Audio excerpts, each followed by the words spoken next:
You know, I always thought there was something off about my sister Star. She was the golden child, the one everyone always leaned toward. But when she moved back to town after years of being distant, I never thought she'd become the catalyst for the destruction of everything I held dear. Ryan, my husband, had always been charming and charismatic, but I never could have predicted that he'd fall for her. She was manipulative, always playing the role of the sweet, innocent girl. But behind closed doors, I began to notice the way they looked at each other. It started out innocent enough. She would visit more frequently, bringing along her usual sweetness that could melt anyone's heart. They'd share inside jokes and talk for hours, and I'd feel a bit uncomfortable, but brushed it off. After all, she was family. But it wasn't long before I began to sense something more. Their conversations were too private, too intimate. The way she would linger in the kitchen with him, laughing too loudly at jokes I didn't understand, made me uneasy. Little things, like when I'd come home from work and they'd seem to scatter too quickly, like they were trying to hide something. My gut was screaming at me, but I didn't want to believe it. She was my sister. And Ryan? He was the man I married. But something was wrong, and I couldn't shake the feeling. I started watching them more closely, hoping it was all in my head. My instincts were right, though. One night I found the messages. It was a quiet evening, nothing out of the ordinary. Ryan and I were sitting on the couch, but he stepped away for a moment. I glanced at his phone out of pure curiosity, and there they were. The texts between him and Star, the flirtation, the whispers. I couldn't believe what I was reading. My hands shook as I read the words that tore through me. "She's everything you're not," one message said. "I can't stop thinking about you." The betrayal hit me like a brick wall. I couldn't breathe.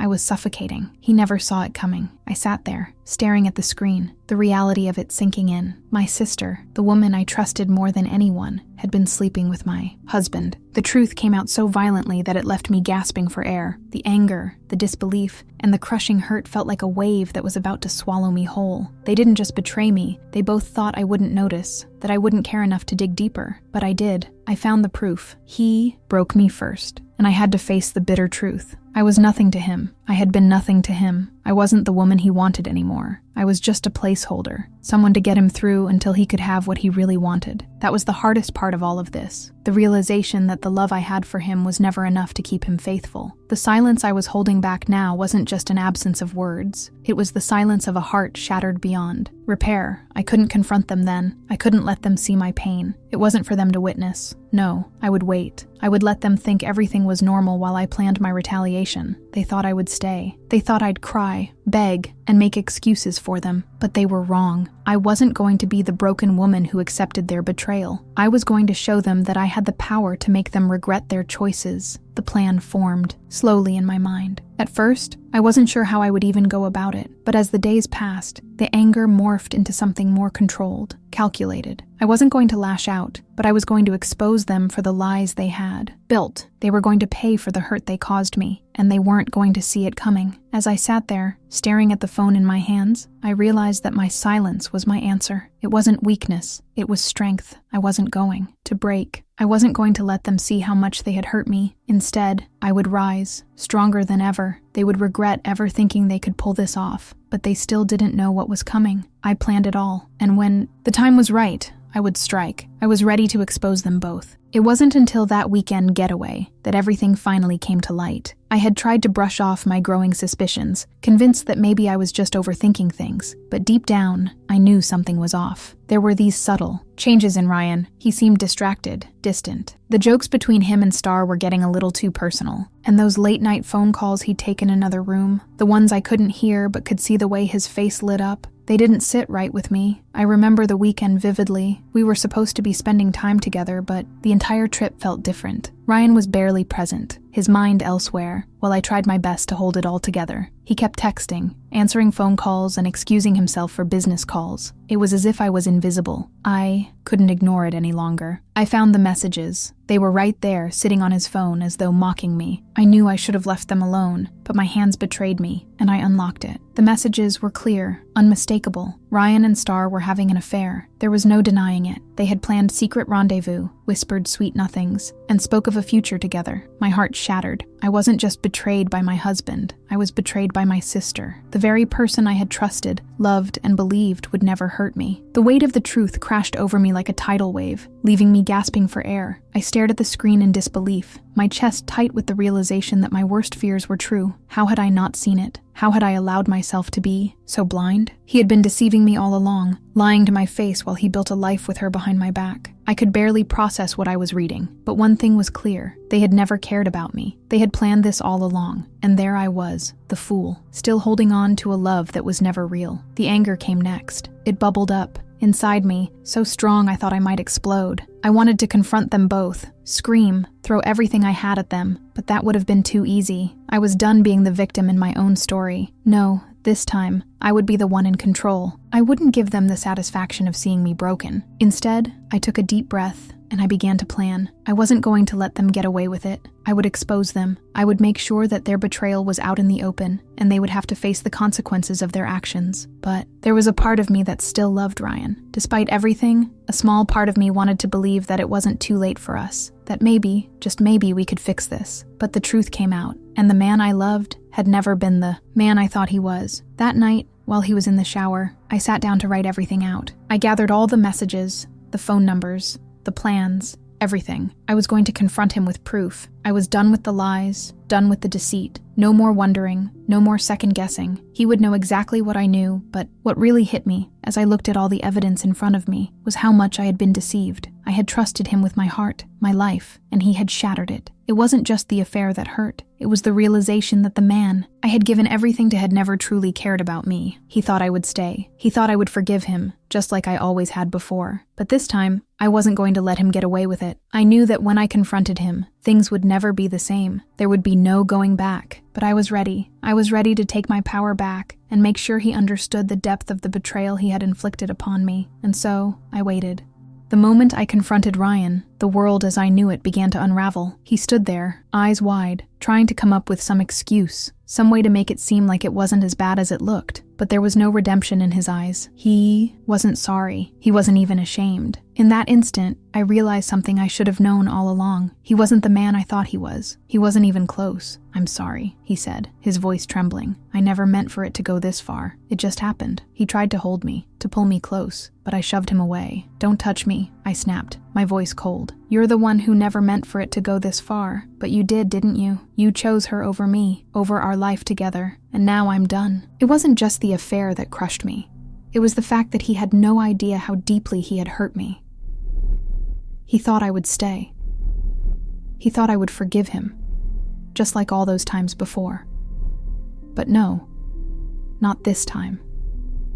This time, I walked away. For the first time, I walked away from the person I had loved most in this world, and it felt liberating. I packed my bags and moved out the very next day. I didn't even look back. As I drove away from our home, the home we had built together, it hit me just how much I had been holding on to. For years, I had been blinded by love, by a dream of what we could be. But that dream was just that, a dream. It wasn't real, and I was ready to wake up from it. The next few weeks were a blur of emotions. Anger, sadness, betrayal, it all hit me at once. But there was also something else, relief. Finally, I was free. I was free from the lies, free from the betrayal, and free from the man who had broken me first. The silence between us grew louder each day, and the more I thought about it, the more I realized there was no going back. I severed all ties with Ryan, and as for Star, she was no longer my sister. She was just another person who had chosen to betray me, and I wasn't about to let that poison stay in my life. When she called to beg me to talk,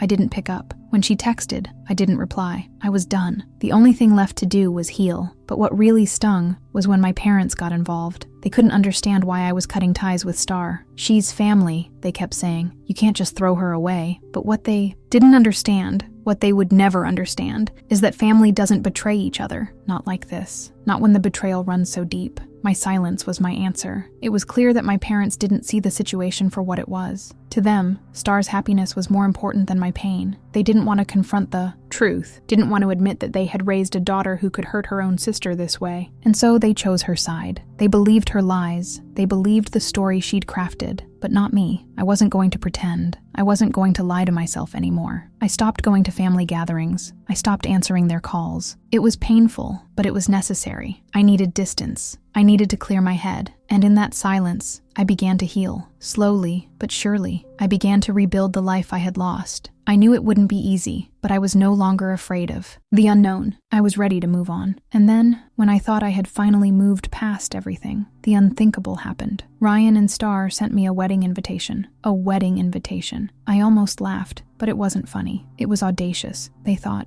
I would come. They thought I would forgive them and show up to celebrate their new life together. But that wasn't going to happen. I had walked away for a reason, and there was no going back now. 9 months after everything fell apart, as I was finally finding peace, I received an unexpected envelope in the mail. It was an invitation to Ryan and Star's wedding. I stared at the envelope for what felt like hours, not sure if I should laugh or scream. How could they think I would show up? How could they believe for 1 second that I'd celebrate their union after everything they had done to me? But of course, it wasn't just the wedding invite. Along with it came a letter from my parents. The letter, written in their usual tone of misguided concern, begged me to forgive Star and attend the wedding. They even went so far as to ask if I would be a bridesmaid. A bridesmaid? I couldn't believe what I was reading. They were asking me to stand by the woman who had destroyed my life, the woman who had stolen my husband, and then acted like I should just get over it. Their blindness to the gravity of the situation was staggering. I laughed. It wasn't a real laugh, though. It was a bitter, hollow laugh. The kind of laugh you make when you're staring into the face of absurdity. They thought I would come. They thought I would somehow accept the cruelty that had been dealt to me. But that wasn't going to happen. Not now. Not ever. I didn't even bother to respond to the letter. I didn't owe them an explanation. I simply went about my day, feeling the weight of what had just been handed to me. I knew it was their way of testing me, of seeing if I had softened. Maybe they thought time had healed the wounds. But time doesn't heal betrayal. Time doesn't erase the sting of someone you trusted, someone you loved, shattering that trust so carelessly. In the days that followed, I thought about cutting off my parents for good. I considered it, honestly. They had proven time and again that their loyalty was with Star, not me. But instead, I chose a different route. I cut off the relatives who had leaked my address to Ryan and Star. It wasn't about punishing them. It was about protecting myself from more pain. I didn't need people in my life who couldn't see the damage they had done. I took a step back and let the silence settle over me. For a while, I let the anger bubble up,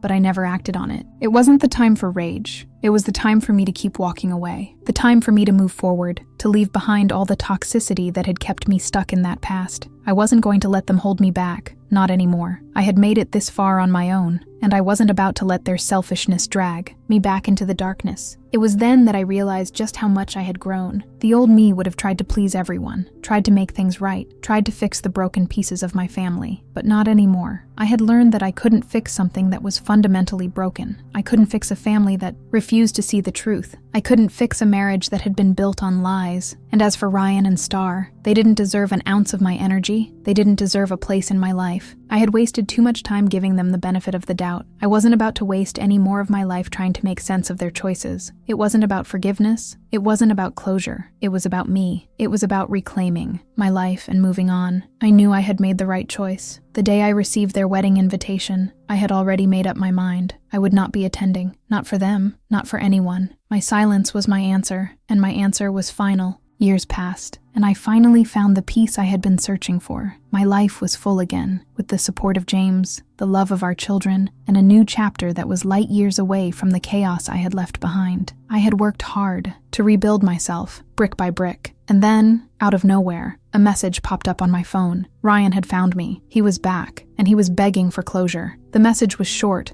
almost too concise to truly capture the depth of his desperation. He wanted to talk, to explain himself, to tell me how Star had cheated on him. He claimed he had been betrayed just like I had. My first reaction? A mixture of shock and disbelief. Did he really think that after everything, after all the pain he caused me, after everything he had taken from me, he could just walk back into my life and somehow find redemption? I let out a laugh, bitter but filled with truth. The audacity, the arrogance. He thought I would care about his pain, about his heartbreak. Where was his concern for me when I was sitting in the wreckage of our life, picking up the pieces of a marriage that he had torn apart? Where was his empathy when he was sleeping with my sister behind my back? I wasn't some charity case for him to unload his regrets on. I wasn't a consolation prize. He was trying to rewrite our story, to make himself the victim, but that wasn't going to fly. Not anymore. For a moment, I entertained the thought of responding, but then I remembered all the years of silence I had given him, and all the ways I had learned to stay strong in his absence. So I ignored him. I let that message sit, unread, because I knew, deep down, that nothing he had to say could change what had happened. Nothing he said could ever heal the wound he had caused. A few days later, I received another message. This time, it was a phone call. He begged me to meet, to talk. to finally bring an end to the bitterness that had festered for so long.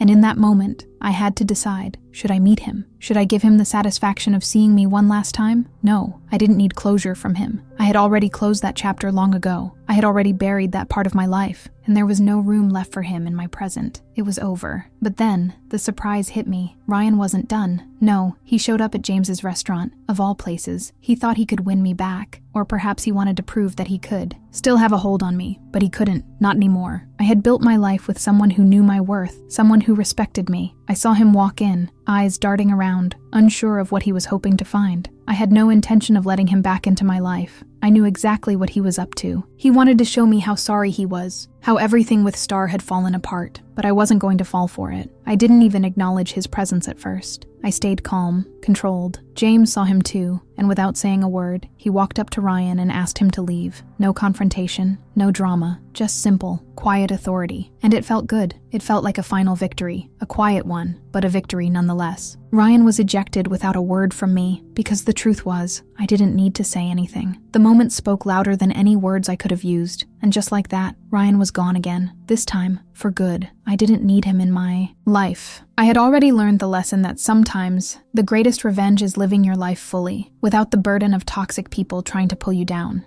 It wasn't enough for Ryan to disappear quietly after his failed attempt to reclaim any piece of my life. No, he had to show up again, this time at James's restaurant. The nerve, the gall. He walked through the door like he owned the place, like he could waltz in and casually change the past. It's almost laughable now, but at that moment, the air in the restaurant grew heavy. The energy shifted. People started whispering, and I could feel their eyes on us. Not on me, not on James, but on him. They could see what I saw, the man who had broken me standing there, looking lost and desperate. But this time, I wasn't. The woman he had once fooled. This time, I wasn't the broken wife seeking validation from him. No, I had built something real, something strong, and I wasn't going to let him ruin it. I watched as he nervously looked around, probably hoping for some sign of empathy or pity from me, but there was nothing. Not a single ounce of me wanted to entertain his self-serving theatrics. Instead, I stayed calm, collected, and determined. The life I had now with James was my reality, one built on trust, respect, and mutual love. Ryan was a ghost of that old life, and no ghost would ever haunt me again. Ryan must have sensed that his usual tricks wouldn't work. He came up to me, and I'll admit, there was a flicker of recognition in his eyes. He probably thought if he played the victim again, he might get some reaction, but not from me. Not anymore. Can we talk? He asked, his voice thick with regret, like a man trying to convince himself that I was still the same naive woman he had once betrayed. I don't think there's anything left to talk about,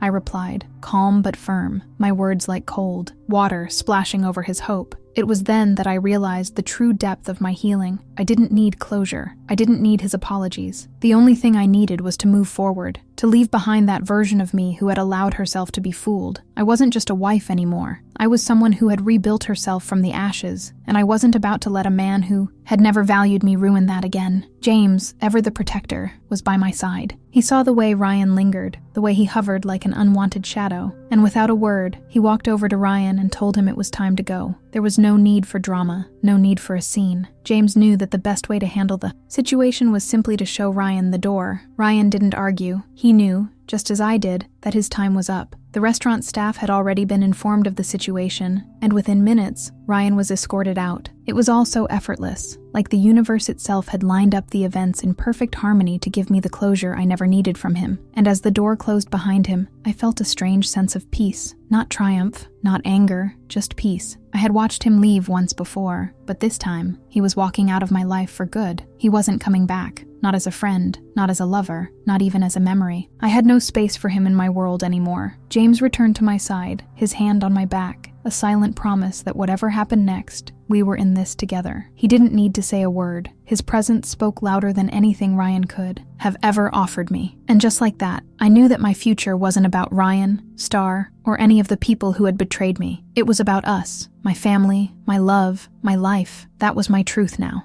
It felt like I had been living in a fog for years, Everything before James seemed like a distant memory, blurry and out of reach. But now, here I was, living a life I never thought possible. A life filled with peace, love, and the kind of support I'd been starved of for so long. It wasn't perfect, but it was mine. And for the first time, I felt truly seen. Becoming a mother of 2, running a business, and having a family that stood by me, it was everything I needed and more. When I look back, I realize how much I had to let go of to get to this place. People, expectations, dreams that weren't truly mine. I had to shed layers of old pain, even if it meant cutting off those I once thought I couldn't live without. But I was stronger than I had ever given myself credit for. Every day, as I watched my children grow and my relationship with James deepen, I felt my sense of self blossom into something new, something solid. I wasn't that girl who had been deceived and abandoned. I was a woman who had rebuilt her world from the ground up, and I wasn't about to let anyone or anything threaten. Then, out of nowhere, the past came knocking. My phone buzzed, and I couldn't help but feel my heart race. It was from my family. I hadn't heard from them in so long, and for good reason. The last time they reached out was to beg for forgiveness for Star and Ryan, to tell me I should move on, to remind me that family was everything, but I wasn't so sure about that anymore. The message wasn't from them, though. It was from Star, who had found herself in a predicament that only she could create. She needed a kidney, and apparently, I was her best shot. I remember reading those words, feeling a strange mixture of disbelief and anger after everything she had done, everything she had taken from me. She thought I was the one who could help her. At first, I didn't even know how to respond. The anger inside me flared up again, like a dormant volcano suddenly erupting. The woman who had been my sister, who had chosen Ryan over me, was now trying to crawl back into my life through an organ donation? No, I wasn't going to play that game. I wasn't going to be used again. But then I remembered, I didn't owe her anything. I had nothing left to prove to anyone. I had already given up the idea of a perfect family, and what Star had done, what she had always done, was a reminder of why I needed to keep moving forward. I took a deep breath, sat down at the kitchen table, and let the reality of what had happened sink in. For years, I had been trying to figure out how to close the door on that chapter. I'd tried to forget the sting of betrayal, the tears I had shed, and the broken promises. But now, I didn't have to forget anything. I could just choose to leave it behind, once and for all. In that moment, I realized how far I had come. The woman who had been shattered by lies was no longer the same person who had fallen prey to manipulation. I wasn't the broken one anymore. I was the one holding the power. And when you hold that kind of power, you make choices based on what's best for you, not based on what's expected of you. Star's request, in some strange way, had given me the clarity I needed to truly cut the final ties. I didn't need to be the hero. I didn't need to fix what was broken. I had already done that for myself. And I wasn't going to risk undoing all my progress for the sake of someone who never thought twice about what she had taken from me. So, I made a decision. I wasn't going to help her. And more importantly, I wasn't going to feel guilty for it. She had made her choices,